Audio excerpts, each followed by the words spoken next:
Hello everyone, greetings of the day. In the last lecture, we have discussed the first topic of our second unit, that is software requirement engineering. In that lecture, we also discussed the requirement engineering process. Okay.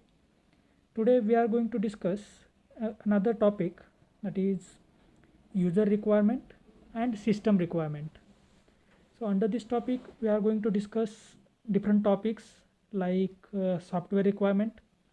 Then we are going to discuss requirement engineering, then requirement engineering process, and also the user and system requirement, the difference between user and system requirement, what actually the user requirement is and what actually this system requirement is. So let us start with the software requirement. Okay, the software requirements are the description. How we can define this software requirement? These are nothing but the description of feature and functionalities of the target system. We are going to define these requirements for the software development purpose, right? Means we are going to develop such a kind of software that is nothing but your target system, and according to the target system we are having some features and functionalities, and the actual description of those features and functionalities, the things that are required for those features and functionalities, those are nothing but the software requirements. We can call those as a software requirements. These requirements convey the expectations of user from the software product. These requirements are also convey expectation of users from the software product. Means it is going to tell us that what kind of expectations a user has from that software. Means the different functionalities that are provided by that software are the expectations of a user from that, and we can get that from the requirements. Okay, the requirement can be obvious or hidden. The requirement can be of different types. What are the different types of that requirements, or how we can define those requirements? Sometimes requirement can be obvious or hidden. Means requirements can be hidden, we cannot know that requirement, or we cannot mark that requirement, but that requirement is there. The requirements can be known and unknown. Then requirements can be expected or unexpected. Those are the different views or types of requirements from the client's point of view. Okay, so these are the some of the kinds of software requirements. In a next slide, requirement engineering. So what is this requirement engineering? How we can define this requirement engineering? It is the process to gather the software requirements, right, from the client. We are going to we are going to gather the software requirements from client.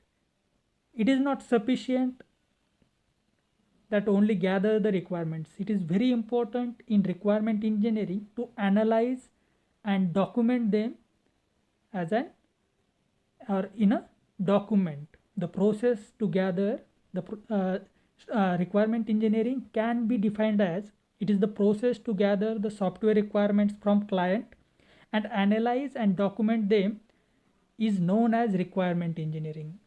The same thing is known as requirement engineering. Just get the requirements from user, then analyze that requirements and document them in a document is nothing but an requirement engineering. The goal of requirement engineering is to develop, maintain sophisticated and descriptive system requirement specification document. The document that is prepared by this requirement engineering is also known as system requirement specification. In the upcoming lectures, you are going to hear this name or this term system requirement specification many times. This is also known as SRS document.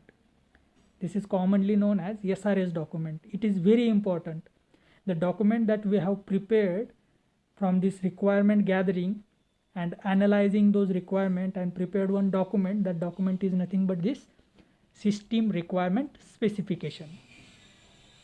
Then requirement engineering process. Obviously this requirement is not a singular task. It consists of number of processes or number of tasks that can be carried out one by one. So this requirement gathering or requirement engineering process consists of 4 steps, which includes feasibility study, then requirement gathering, then software requirement specification, and software requirement validation. Okay, so requirement engineering process has these 4 steps. In the first step, what we are going to do, we are going to check whether the requirement is feasible or not. Feasibility means what?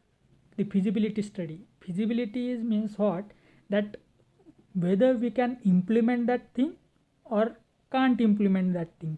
If we are able to implement that thing, then only we can say that it is a feasible one. If we cannot implement that thing, then it is not a feasible one.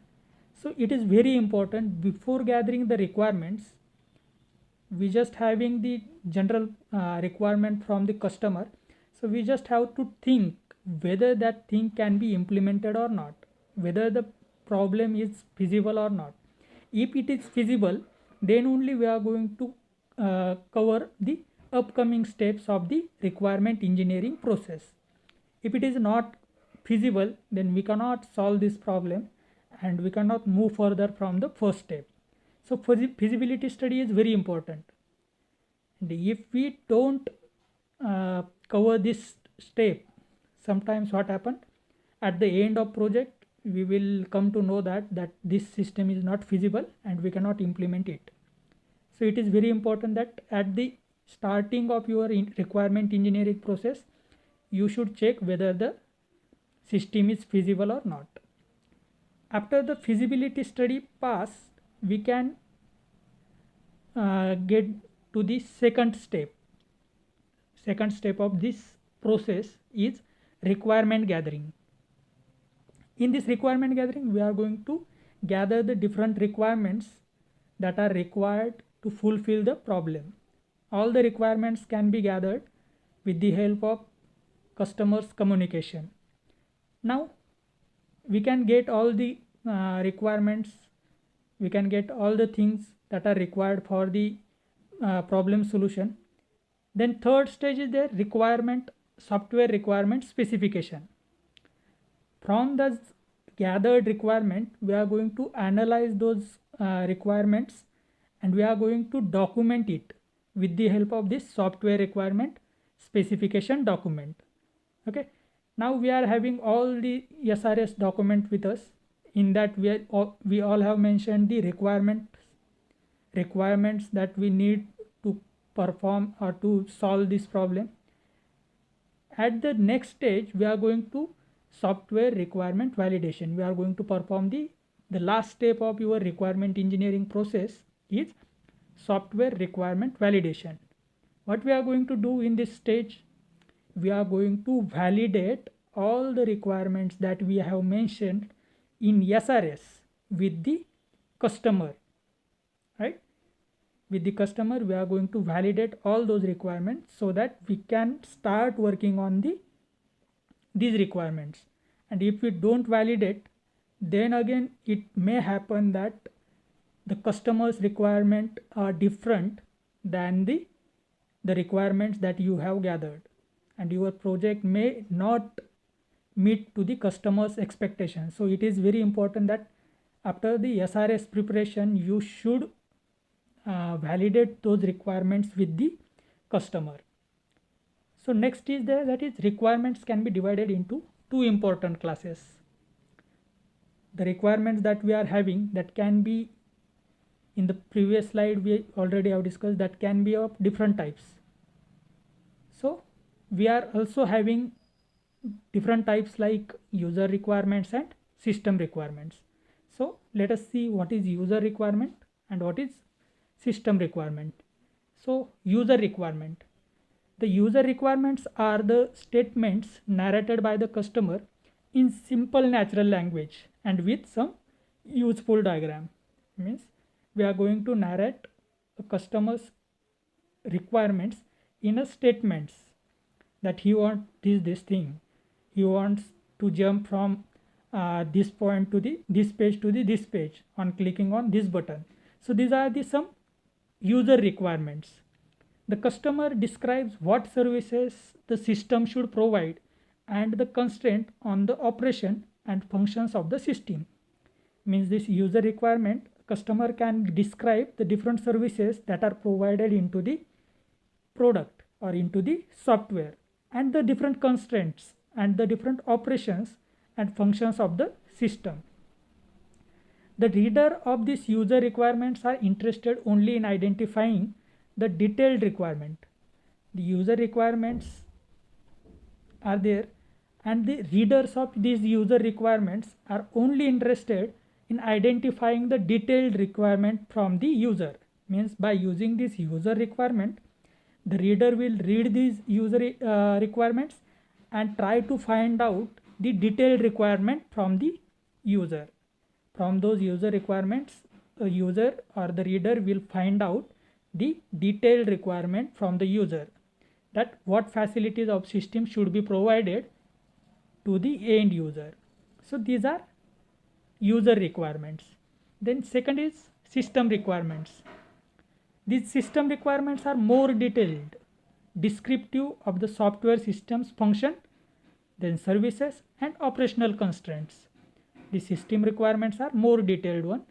The system requirement documents, also called as functional specification, what kind of different kinds of functions can be implemented into that project, that can be specified into one document, and it should define exactly what is to be implemented, what we are going to implement in that program exactly, that can be defined by using this system requirement. It is also the contract between system buyer and the software developer. That system requirement is nothing but a contract between system buyer and the software developer, because at the end software developer and system buyer are going to check whether the requirements are meeting or not. All those requirements are well documented on a paper for future references.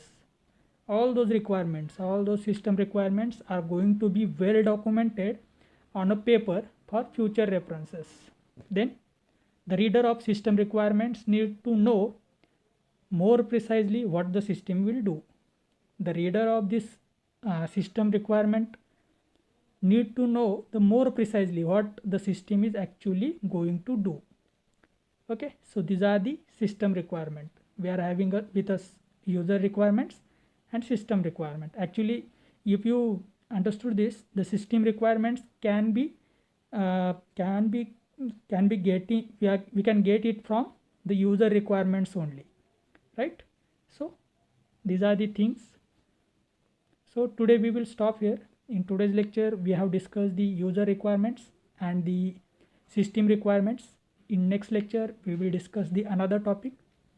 Today we will stop here. Thank you.